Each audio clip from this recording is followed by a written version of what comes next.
Hi students, welcome to GVS BIM learning.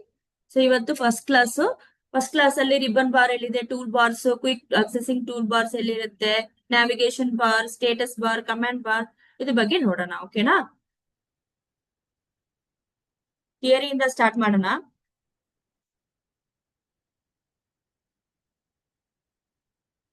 Complete theory book ನಮ್ಮ ಹತ್ರ ಇದೆ. So first of all, what is AutoCAD?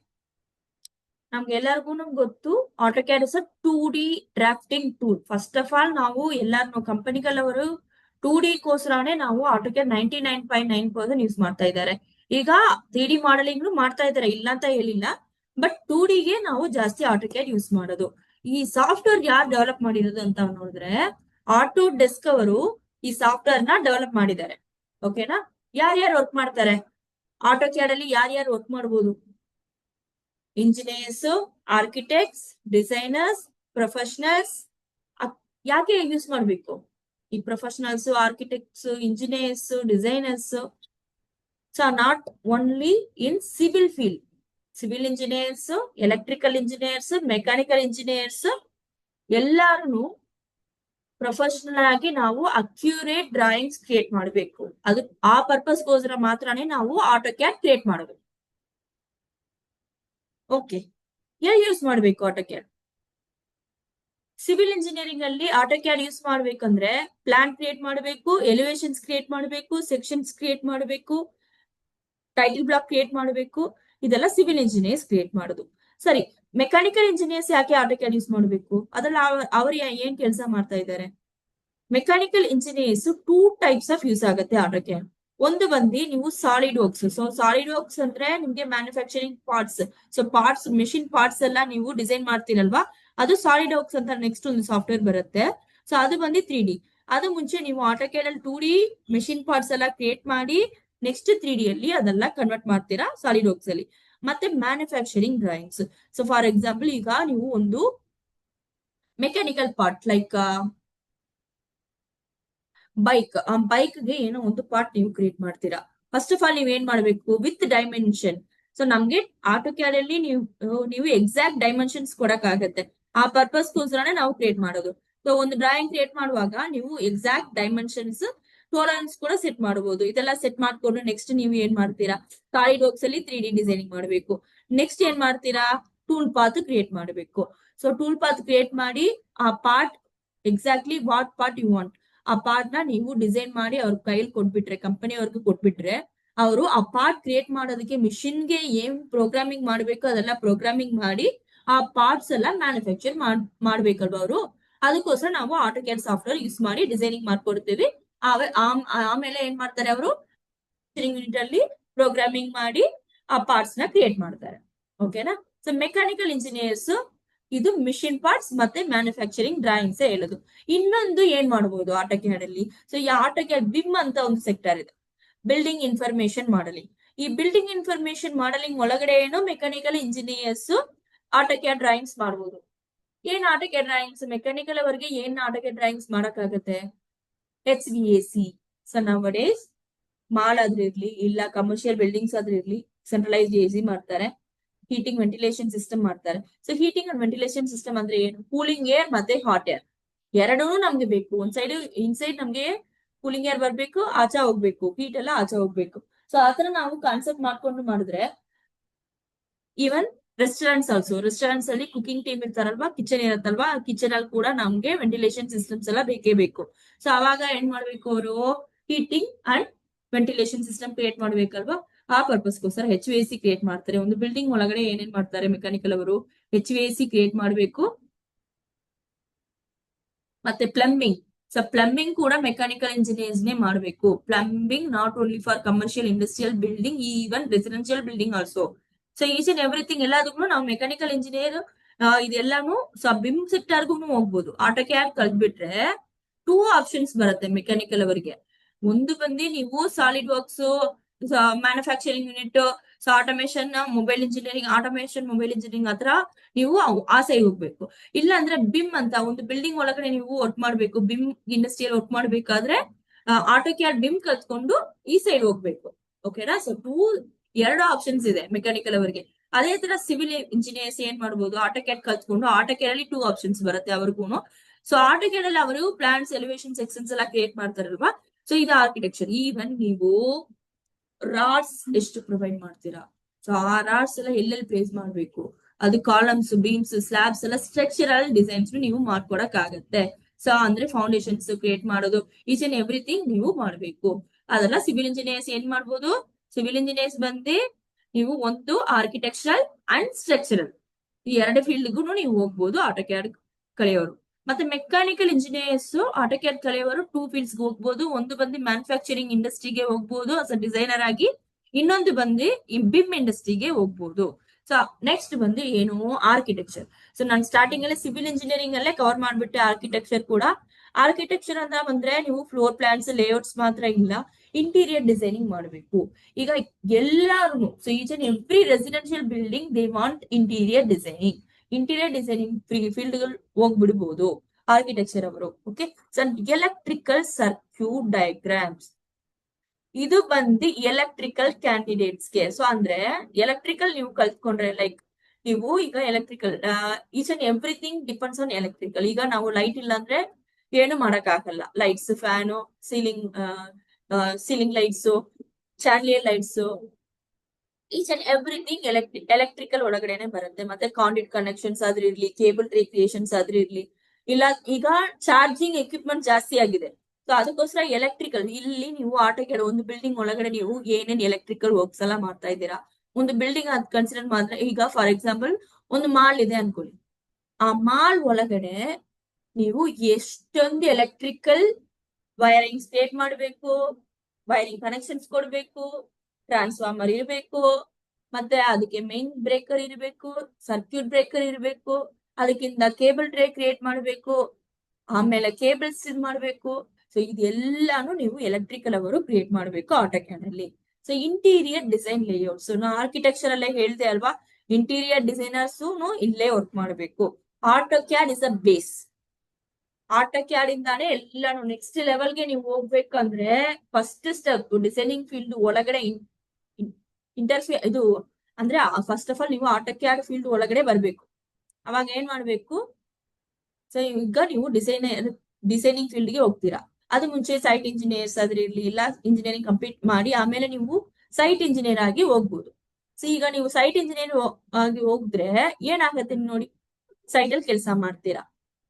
ಓಕೆನಾ, site ಅಲ್ಲಿ ಕೆಲಸ ಮಾಡೋದು ಎಷ್ಟು ಟಫ್ ಅಂತ ಎಲ್ಲರಿಗೂ ಗೊತ್ತು. ಸೊ ಡಿಸೈನಿಂಗ್ ಫೀಲ್ಡ್ ಒಳಗಡೆ ಎಂಟರ್ ಆಗ್ಬೇಕು ಅಂತ ನೀವು ಐಡಿಯಾ ಬಂದ್ರೆ ನೆಕ್ಸ್ಟ್ ಸ್ಟೆಪ್ ನೀವು ಆಟೋಕ್ಯಾಡ್ ತಿಳ್ಕೋಬೇಕು. ಓಕೆ, ಸೊ ಇದನ್ನ ಎಲ್ಲಿ ಯೂಸ್ ಮಾಡ್ತಾರಂದ್ರೆ ಸಿವಿಲ್ ಇಂಜಿನಿಯರಿಂಗ್ ಫೀಲ್ಡ್ ಅಲ್ಲಿ, ಎಲೆಕ್ಟ್ರಿಕಲ್ ಫೀಲ್ಡ್ ಅಲ್ಲಿ, ಮೆಕ್ಯಾನಿಕಲ್ ಫೀಲ್ಡ್ ಅಲ್ಲಿ, ಆರ್ಕಿಟೆಕ್ಚರಲ್ ಫೀಲ್ಡ್ ಅಲ್ಲಿ, ಇಂಟೀರಿಯರ್ ಡಿಸೈನ್ ಫೀಲ್ಡ್ ಅಲ್ಲಿ, ಮ್ಯಾನುಫ್ಯಾಕ್ಚರಿಂಗ್ ಫೀಲ್ಡ್ ಅಲ್ಲಿ, ಇವರು ಎಲ್ಲಾರು ಆಟೋಕ್ಯಾಡ್ ಮೇಲೆ ಡಿಪೆಂಡ್ ಆಗಿರೋದು. ಓಕೆನಾ, ಸೊ ನೆಕ್ಸ್ಟ್ ಅಡ್ವಾಂಟೇಜ್. ಸೊ ನೀವು ಕೈಯಲ್ಲಿ ನೀವು ಕ್ರಿಯೇಟ್ ಮಾಡ್ತೀರಾ, ಕೈಯಲ್ಲಿ ಡ್ರಾಯಿಂಗ್ಸ್ ಎಲ್ಲ ಕ್ರಿಯೇಟ್ ಮಾಡ್ತೀರಾ ಅನ್ಕೊಳ್ಳಿ, ಅವಾಗ ಎಷ್ಟು ಟೈಮ್ ಹಿಡಿಯುತ್ತೆ. ಇದು ನೀವು ಸಾಫ್ಟ್ವೇರ್ ಅಲ್ಲಿ ಮಾಡಿದ್ರೆ ತುಂಬಾ ಈಸಿ ಆಗುತ್ತೆ. ಪ್ರೆಸಿಷನ್ ಕೂಡ ಹೈ, ಎಕ್ಸಾಕ್ಟ್ಲಿ ನೀವು ಎಲ್ಲಿಂದ ಎಲ್ಲಿವರೆಗೂ ಎಷ್ಟು ಡೈಮೆನ್ಷನ್ ಇರಬೇಕು ಅಂತ ನಾವು ಡಿಫೈನ್ ಮಾಡಬಹುದು. ಓಕೆನಾ, so fast drafting, components, layer blocks ಎಲ್ಲ ತಿರ್ಗಾ ಒಂದು ಪ್ರಾಜೆಕ್ಟ್ ಗೆ ನೀವು ಕ್ರಿಯೇಟ್ ಮಾಡಿ ಇಟ್ಕೊಂಡ್ರೆ ಇದು ಲೇಯರ್ಸ್ ಬ್ಲಾಕ್ಸ್ ಎಲ್ಲ ನೀವು ಎಲ್ಲಾ ಪ್ರಾಜೆಕ್ಟ್ಸ್ಗೂ ಯೂಸ್ ಮಾಡಬಹುದು. ಓಕೆನಾ, ಸೊ ನೆಕ್ಸ್ಟ್ ನೋಡಿ ಆಟೋಕ್ಯಾಡ್ ಯೂಸರ್ ಇಂಟರ್ಫೇಸ್. ಅದೇನು AutoCAD user interface? So first of all software ಒಳಗಡೆ ಏನೇನ್ ಇರುತ್ತೆ ಓಕೆನಾ, ನೋಡೋಣ. ಫಸ್ಟ್ ಒಂದು ಬಂದು ಟೈಟಲ್ ಬಾರ್. ಓಕೆ, ಇಲ್ಲಿ ನೋಡಿ, ಇದರಲ್ಲಿ ಯಾವ್ದು ಟೈಟಲ್ ಬಾರ್ ಅಂತ ಹೇಳೋದು, ಇದನ್ನೇ ನಿಮ್ಗೆ ಟೈಟಲ್ ಬಾರ್. ಫೈಲ್, ಸೇವ್ ಈ ತರ ಆಪ್ಷನ್ಸ್ ಎಲ್ಲ ಬರ್ತಾ ಇದಲ್ವಾ, ಇದು ಟೈಟಲ್ ಬಾರ್ ಅಂತ ಹೇಳ್ತಾ ಇದ್ದಾರೆ. ಮತ್ತೆ ribbon bar. Ribbon bar contains tabs like home, insert, annotate, view. Each tab has tool panels. So which one is ribbon bar and which one is your tool panel? We'll see. See, this is your ribbon bar. This is your ribbon bar. Inside that, so inside that we have a tools. No, this is your tool panel.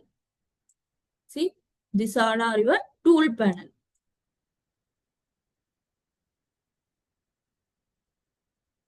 ಓಕೆನಾ. So ಇದೆಲ್ಲಾನು ನಿಮ್ದು tool panel. ಇದು ಬಂದು file bar, sorry, title bar. This is your title bar and this is your ribbon bar. This is your tool panel. Okay. Next one is your command line. ಯಾಕೆ ನಾವು command line use ಮಾಡಬೇಕು? ಈಗ ನಾವು ಏನೋ ಒಂದು lines draw ಮಾಡಬೇಕು, ಇಲ್ಲ circle create ಮಾಡಬೇಕು, ರೆಕ್ಟಾಂಗಲ್ ಕ್ರಿಯೇಟ್ ಮಾಡಬೇಕು. ಸೊ ಅದೆಲ್ಲಾನು ಒಂದೊಂದ್ಸಲಾನು ಇಲ್ಲಿ ರಿಬ್ಬನ್ ಬಾರ್ ಅಲ್ಲಿ ಹೋಗ್ಬಿಟ್ಟು ಟೂಲ್ ಪ್ಯಾನಲ್ ಅಲ್ಲಿ ಯೂಸ್ ಮಾಡ್ಬೇಕಂತ ಅವಶ್ಯಕತೆ ಏನಿಲ್ಲ. ಇಲ್ಲಿ ಕಮಾಂಡ್ ಬಾರ್ ಅಲ್ಲಿ ಶಾರ್ಟ್ ಕಟ್ಸ್ ಇರುತ್ತೆ. ಎಲ್ ಎಂಟರ್ ಅಂದ್ರೆ ಲೈನ್. ಸೊ ಎಲ್ಲಿಂದ ಎಲ್ವರೆಗೆ ಬೇಕು.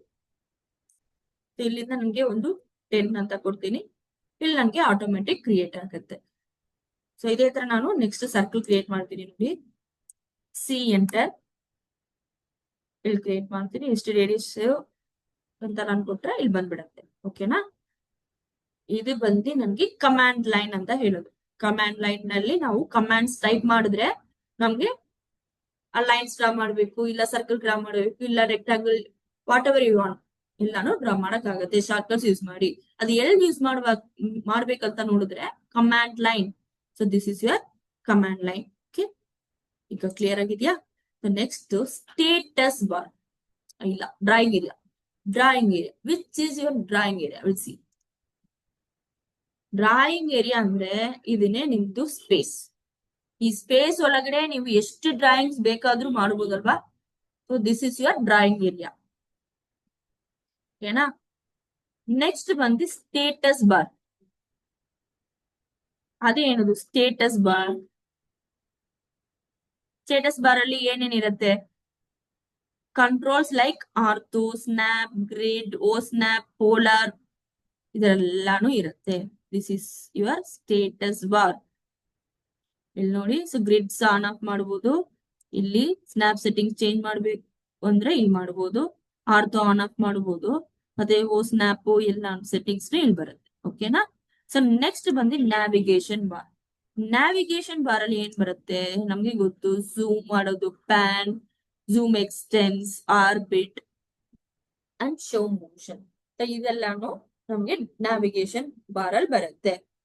Model space and layout. Model space ಅಂದ್ರೆ ಆಕ್ಚುಯಲ್ ಡ್ರಾಯಿಂಗ್, ಲೇಔಟ್ ಅಂದ್ರೆ printing, title block and paper size. So ಇಲ್ಲಿ ನೋಡೋಣ. So this is your model space. ನೀವು ಏನೇನ್ ಡ್ರಾ ಮಾಡ್ತಿರೋ ಇದೆಲ್ಲಾನು ಮಾಡೆಲ್ ಸ್ಪೇಸ್ ಅಲ್ಲಿ ವಿಸಿಬಲ್ ಆಗುತ್ತೆ.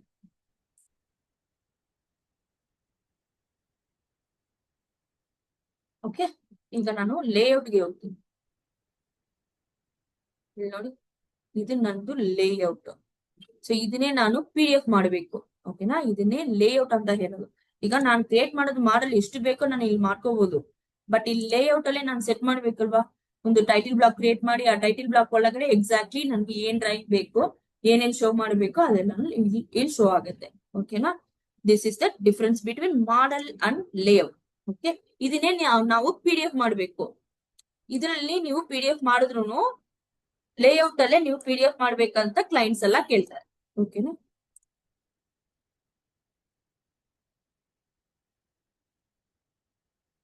Coordinate system. Okay, so come to that. Coordinate system ಅಂದ್ರೆ ಏನು? ಕೋಆರ್ಡಿನೇಟ್ ಸಿಸ್ಟಮ್ ನಾವು ಯೂಸ್ ಮಾಡಿದ್ರೆ ಅಕ್ಯುರೇಟ್ ಆಗಿ ನಾವು ಡ್ರಾಯಿಂಗ್ಸ್ ಡ್ರಾ ಮಾಡಕ್ ಆಗುತ್ತೆ. ಓಕೆ, ಈ ಆರ್ಜಿನ್ ನನ್ ಜೊತೆ ಬರ್ತಾ ಇದಲ್ವಾ, ಅದು ನನ್ಗೆ ಇಷ್ಟ ಆಗ್ತಾ ಇಲ್ಲ ಅಂದ್ಬಿಟ್ಟು UCS icon enter no origin ಅಂತ ಕೊಟ್ಬಿಟ್ರೆ it will be stable, it will not move together. ಈಗ ನಾನು ಇದೆಲ್ಲಾನು ಡ್ರಾ ಮಾಡ್ತೀನಿ. ಈಗ ಎಲ್ ಎಂಟರ್ ಕೊಡ್ತೀನಿ. ಈಗ ಫಸ್ಟ್ ಪಾಯಿಂಟ್ ನಾನು 0,0 ಅಂತ ಕೊಡ್ತೀನಿ. 0,0 L enter. First point is 0 and specify your next point and this is my 10. ಓಕೆನಾ. ಈ ತರನ ನೀವು ಡ್ರಾ ಮಾಡಬಹುದು. ಇಲ್ಲಿ ಕ್ಲಿಕ್ ಮಾಡಿ ಡ್ರಾಗ್ ಮಾಡ್ಬೇಕು ಅಂತ ಅವಶ್ಯಕತೆ ಏನಿರಲ್ಲ. XY ಕೋಆರ್ಡಿನೇಟ್ ಸಿಸ್ಟಮ್ ವ್ಯಾಲ್ಯೂ ಕೊಟ್ಬಿಟ್ರೆ ಆಟೋಮೆಟಿಕ್ ನಮ್ಗೆ ಕ್ರಿಯೇಟ್ ಆಗುತ್ತೆ. ಇದು ನಮ್ಗೆ X Axis and this is my Y Axis. First point ನೀವು X ಆಕ್ಸಿಸ್ ಅಲ್ಲಿ ಕೊಟ್ಟಿದ್ದೀರಾ, ಸೆಕೆಂಡ್ ಪಾಯಿಂಟ್ ಕೂಡ ನಾವು X ಆಕ್ಸಿಸ್ ಅಲ್ಲಿ ಕೊಡ್ಬೇಕು. ಸೊ Y ಆಕ್ಸಿಸ್ ಅಂತ ಬಂದ್ರೆ ನಾನು ಈ ಸೈಡ್ ಬರ್ಬೇಕಲ್ವಾ? ಈ ಸೈಡ್ ನಾನು ಜಸ್ಟ್ ಡ್ರಾಗ್ ಮಾಡ್ಕೊಂಡು ನೆಕ್ಸ್ಟ್ ನನ್ಗೆ ಎಷ್ಟು ವ್ಯಾಲ್ಯೂ ಡ್ರಾ ಆಗ್ಬೇಕು ಅಂದ್ರೆ ಡಿಫೈನ್ ಮಾಡಬಹುದು. ಎಸ್ಕೇಪ್ ಕೊಟ್ರೆ ಕ್ಲೋಸ್ ಆಗುತ್ತೆ. ಓಕೆನಾ? So drawing comments. So next class ಅಲ್ಲಿ ನಾವು ಡ್ರಾಯಿಂಗ್ ಕಮೆಂಟ್ಸ್ ಎಲ್ಲ ನೋಡೋಣ. ಸೊ ಲೈನ್ಸ್ ಹೇಗ್ ಡ್ರಾ ಮಾಡೋದು, ಸರ್ಕಲ್ಸ್ ಹೇಗ್ ಡ್ರಾ ಮಾಡೋದು, ಆರ್ಕ್ ಹೇಗ್ ಡ್ರಾ ಮಾಡೋದು, ಈಚ್ ಅಂಡ್ ಎವ್ರಿ ಟೂಲ್ಸ್ ನೋಡೋಣ. ಓಕೆನಾ? Thank you so much.